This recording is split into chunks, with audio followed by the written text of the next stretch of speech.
In the beginning, the paint development team was conceptualized to get feedback from representatives of the hobby community. By working with popular YouTubers, you, our customers, could provide feedback and engage with the process as we expanded the speed paint range in an open and transparent way. There are great ideas and breakthroughs along the way, and overall, we feel that it was a success. It proved that when we say we listen, we mean it. Join Bo, Thomas, myself, and the members of the first ever paint development team as we recap this experience.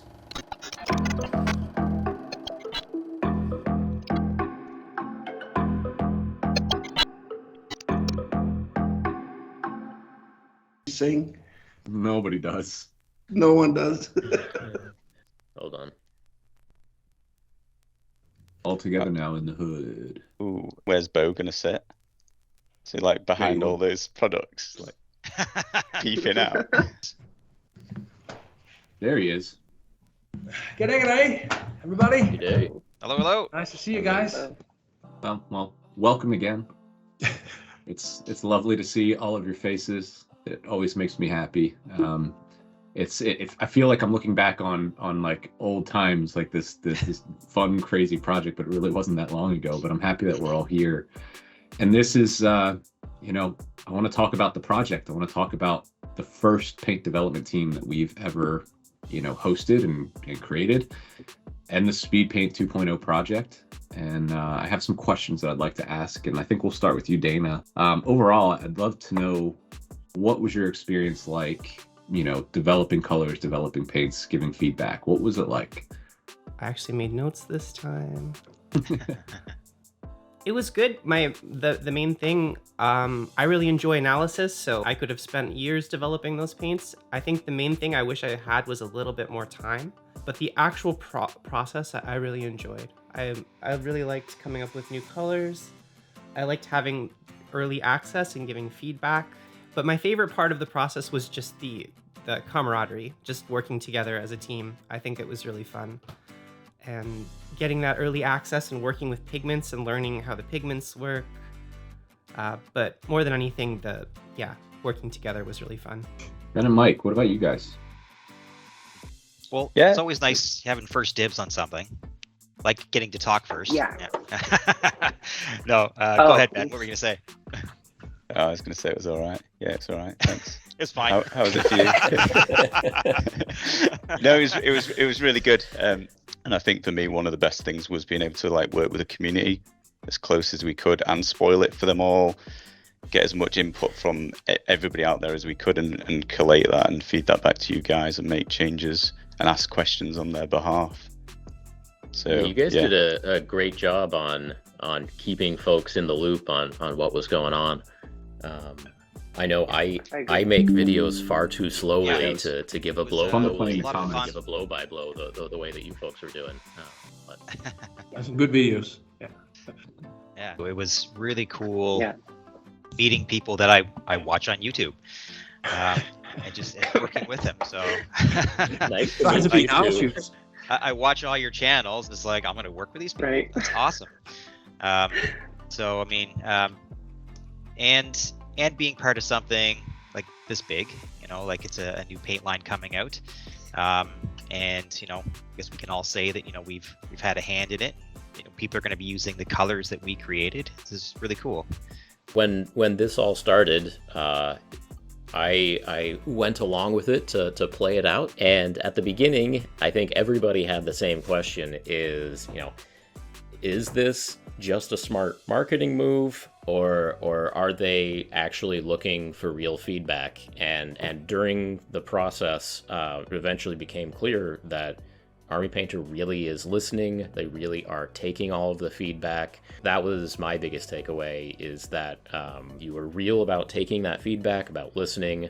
And again, like the thing I am most happy about on this whole product line is the addition of those descriptive paint names under the fancy paint names. And to reiterate, you have promised me that on the next printing of labels there will be little descriptive subtitles. Are those are real? They're already making their way into the box sets that are out there. So wonderful. Yeah. that is not something that's common in this industry, in this hobby niche, and I hope it does become common in the future. So I am pleased as punch about that. Yeah. I got goosebumps when Brent said before that actually when he sees through us, it's that we actually listen. And I know this is sort of a cliche instead of patting myself and everybody else on the shoulder, but when you as a company open up, there's a lot of people second guessing why you would do it. And I can completely understand why, Brent, you would think that too. And we have been very transparent always, but very much so the last year or so. That is scary to be. But I think if we continue being it, and if we continue to take criticism, especially well-placed criticism, you know, I think that's the way to go. And I love the fact that you've actually seen that we really want to make the best products at all, but we also want to listen because we are part of the community too. We all live and breathe this hobby, you know. So obviously we all want to be a positive contributor to it. Of course, it was great to hear what you wanted to see in the range, what your feedback was, what your followers' feedback was, and you know, critiques from the 1.0 range of what you wanted to see in the next development. That was awesome. What was really cool, and this is really sappy, I know, but it was getting to know y'all a little bit better. Yeah, well, same goes for me. I've really enjoyed that part of it as well. But I also really liked the support of the team. Your feedback made a better product for sure, and it made my life a lot easier. At times. Yeah, at times. Yeah. So no, I really, really enjoyed it, and I really enjoyed doing it with you people. The only regret I have with this is that I made a lot of CEO stuff instead of being actually involved in the real team. So I didn't get to know you all better as much as I wanted. Which is a kind of a crying shame because I really wanted to. But there were Excel sheets and oh my God, other stuff to do. I've learned a lot about how you guys work, how you think. I think I've come. What's most important? I thought for me it was more of a cliche of just clickbait and then lots of likes and then here we go and get some money in from. No, it's far deeper than that. One thing is that we're all people and persons and we like chatting and stuff. But as a company, being able to tap into the hobby, which is what we really want to do, and having you guys as ambassadors for that hobby and then telling us what we need to do in order to make the best stuff, it's a game-breaking winner. Can I say one more thing? Yeah. It's relevant. So as a response to what Bo was saying, it was really nice to know what it's like from a company's side as well. Because there were certain decisions that you were concerned with that I had no idea were even a factor. Yeah. Yeah. I'd love to expand on that. Yeah. You know, when we make YouTube videos, the idea is that we are sharing some useful information with our audience. And so sometimes we actually know something, sometimes we're making educated guesses. It is really useful to actually know how stuff works so that we're not talking out of our butts in future videos. So is there, now that you have the range in your hands and you've gotten to play with it, I'm curious what your thoughts are on the new range now. Let's talk about the product a little bit more. But let's go with Ben. He's been quiet for a while. It's just cruising through this. If it's not completely obvious, I loved SPEEDPAINT 1, and I think SPEEDPAINT 2 is basically, SPEEDPAINT 1 on steroids, like legally and validly prescribed steroids. I'm more than happy with them. Key features would be, I think the metallics. I think that's such a change for me. They are already becoming my favorite way of painting metallics now. I love the metallics too. I think that's my standout feature is the vibrant colors and the, sorry to interrupt you. It's all right. But I feel like I've got all the colors I want now. Every color I would want, I have. But also the metallics was like a gift I didn't know I wanted. Reactivation, I think a lot of people will be very happy that we've dealt with that for the majority of it. I submerge them in water. If they do reactivate, if you paint underwater, they're going to turn back on. Because that's a normal thing to do. Yeah. Let's let them dry and then we'll soak. That's them in how water everybody and see what paints. happens. Exactly. Ed likes to paint in the bathtub, apparently. Yeah. Yeah, so they're pretty hard to reactivate. I think a lot of people will be happy with that. The big thing for me that I miss is the reactivation. I know I'm probably the only person in the universe who feels that way.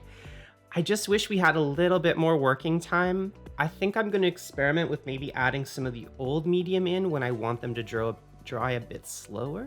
Yeah, I know you've been talking about SPEEDPAINT 2.0 as kind of having like a 2-hour hard cure time, and I've actually seen some trolls on the internet saying like, how can you call it a speed paint if it takes 2 hours to dry? And it does not take 2 hours to dry. Like it's usually as like we've been 30 kind of minutes. talking about, it actually, if anything, it dries too fast actually. Yeah, but like I can normally get the full color block on before it starts to firm up. But yeah, no, it dries plenty fast. But yeah, so this round of SPEEDPAINT 2.0, I'll say I'm not like a power user of SPEEDPAINT. I'm not trying to do anything fancy with it. I want colors to tint my black and white undercoat. That's what I've been using SPEEDPAINT for, is slap chop juice.